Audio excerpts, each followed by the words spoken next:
Assalamualaikum guys, ketemu lagi sama aku di channel aku. Nah, di kesempatan kali ini aku mau ngebahas tentang kacamata yang digunakan oleh orang yang menderita strabismus atau orang yang bermata juling. Kita bahas, ayo, come on! Setelah saya mengupload masalah tentang mata juling di video saya yang pertama, yaitu video saya yang ini. Di video itu saya menceritakan tentang pengalaman saya yang memiliki kekurangan strabismus atau mata juling. Dan di video itu juga saya menjelaskan tentang bagaimana supaya kita nggak minder, supaya kita bangkit dari orang-orang yang memang tidak merespon kekurangan kita dengan baik. Dan setelah video itu ditonton oleh subscriber saya dan para penonton saya, nah banyak yang bertanya kepada saya macam-macam pertanyaan, dan memang pertanyaan ini banyak ditanyakan oleh orang-orang yang memang mempunyai kekurangan yang sama seperti yang saya punya, yaitu strabismus atau mata juling. Ada yang menanyakan, kakak itu pakai kacamata apa? Kak, harganya berapa duit? Terus, Kak, belinya dari mana? Kak, mata juling itu bisa dioperasi nggak sih? Bisa disembuhkan nggak sih? Terus, Kak, ada nggak sih kacamata khusus untuk orang-orang strabismus? Dan banyak lagi pertanyaan yang masuk nge-DM saya lewat Messenger, ada juga lewat WA. Dan memang kebetulan pertanyaan-pertanyaan tadi itu yang paling banyak ditanyakan. Di konten kali ini saya khusus akan menjawab pertanyaan-pertanyaan itu. Karena kalau melalui Instagram, melalui Messenger, melalui WA, karena terlalu banyak itu nggak bisa saya balas satu-satu. Makanya saya akan jawab di konten ini. Sebelum saya jawab pertanyaan-pertanyaan dari kalian, nah, saya akan menegaskan dan mengatakan bahwasanya apa yang saya ceritakan di konten ini itu berdasarkan pengalaman saya pribadi. Saya bukan dokter mata, saya juga bukan optiker. Nah, saya hanya penderita. Jadi orang yang mempunyai kekurangan strabismus, dan saya menceritakan pengalaman saya dan apa yang saya lakukan ke kalian. Jadi ini tidak ada hubungannya dengan medis ataupun optik karena saya bukan dari bagian itu. Saya hanya bagian dari orang-orang penderita strabismus atau mata juling. Nah, di sini saya hanya ingin menceritakan pengalaman saya, apa yang saya lakukan, upaya apa yang saya perbuat untuk lebih membantu penglihatan saya sebagai orang strabismus. Langsung aja kita masuk kepada pembahasan kacamata, dan memang ini yang banyak ditanyakan. Kak, kakak itu pakai kacamata apa? Nah, sebelumnya aku mau ngasih tahu ke kalian, sebenarnya untuk lensa strabismus itu ada lensa khususnya, disebut dengan lensa prisma.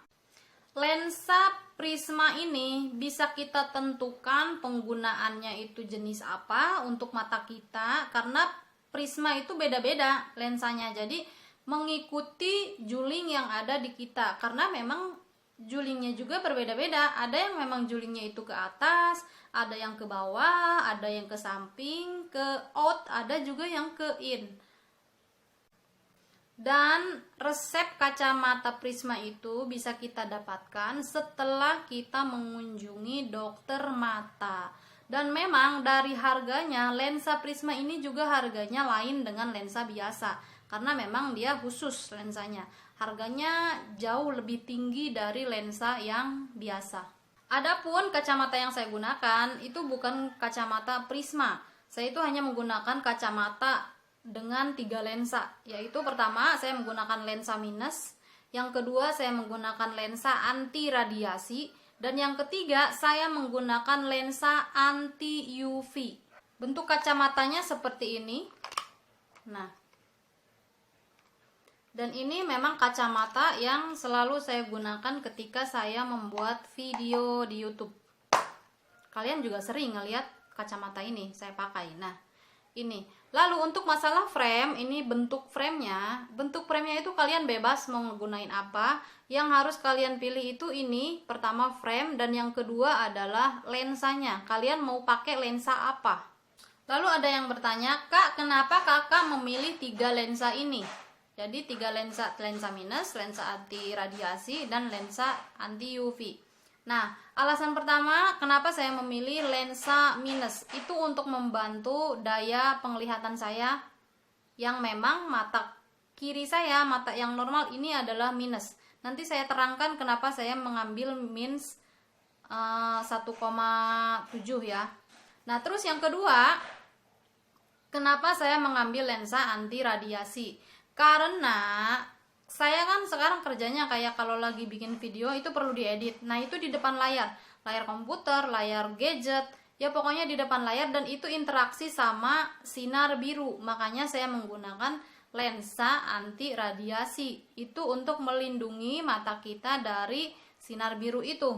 Nah, kemudian lensa anti UV. Kenapa saya menggunakan lensa anti UV? Karena untuk orang-orang yang bermata strabismus itu sensitif sekali dengan yang namanya cahaya. Jadi nggak kuat dengan cahaya matahari yang lagi terik-teriknya. Dan itu yang saya rasakan. Nggak tahu kalian ya yang mengalami strabismus, tapi yang saya rasakan itu mata saya sensitif sekali dengan cahaya berlebih. Kayak kalau lagi siang hari jam 12 itu panas-panasnya matahari itu saya nggak kuat, pasti gini. Nah, gitu-gitu matanya. Karena apa? Mata kita nggak kuat nerima cahaya itu. Nah, makanya saya beli sinar anti UV, dimana lensa anti sinar UV ini mengurangi kesilauan yang masuk ke mata kita. Jadi matahari cahayanya itu nggak langsung kontak ke mata, jadi ada ini penghalangnya yang membuat sinar matahari itu nggak silau. Pertanyaan berikutnya adalah, kenapa saya memutuskan menggunakan lensa minus dengan ukuran 1,7? Sebelum saya menjawab itu, saya akan mencoba sharing ke kalian tentang masalah yang sering kita alami untuk datang ke sebuah optik. Nah, jadi kebanyakan ada yang sharing lah di Instagram saya, di Facebook saya, di WA juga ada. Kak, kadang kita itu ngerasa minder loh Kak waktu datang ke optik. Bahkan kadang kita tuh bingung mau nentuin kita pakai kacamata apa, kita minus berapa. Ya intinya kita tuh lebih ke minder lah Kak, lebih malu gitu untuk menjelaskan bahwa mata kita tuh berkekurangan seperti ini dan seperti ini. Pertanyaannya adalah, apakah saya sendiri pernah mengalami hal seperti itu? Jawabannya ya, saya pernah mengalami hal seperti itu. Jadi saya pernah minder sekali untuk datang ke optik, apalagi kalau pas sama optiknya, sama pihak optiknya itu ditanya minus berapa, udah bingung sendiri mau bilang minus ini, takut salah, emang kita juga nggak tahu ukurannya berapa. Intinya adalah masalah utamanya ketika kita akan datang ke sebuah optik itu pikiran kita pertama adalah malu, kedua minder, ketiga bingung.